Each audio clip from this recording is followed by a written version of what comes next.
I've got some bad news. Since you guys decided to unionize and request ridiculous retirement and dental funds, I can no longer afford to employ you. What are we gonna do? Who will save Christmas? Don't worry about Christmas, little ones. I know some people who can save Christmas. But who? Who can make the toys as quickly and as cheaply as we can? Yeah, the thing is, you're too expensive to employ, so you won't be making the toys anymore. What? You can't do that. I just did. Then who will build the toys? I've outsourced the toys to Foxconn in China. They can make twice the toys in half the time, and they'll be here within the week. Next thing is gonna tell us he outsourced Rudolph.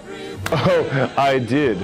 I figured a light was much cheaper than housing and feeding a large animal. But what's gonna happen to us? I'm not really sure, actually. And to be quite honest, I don't really care. Merry Christmas. Yeah. I had to carry that all the way around to school.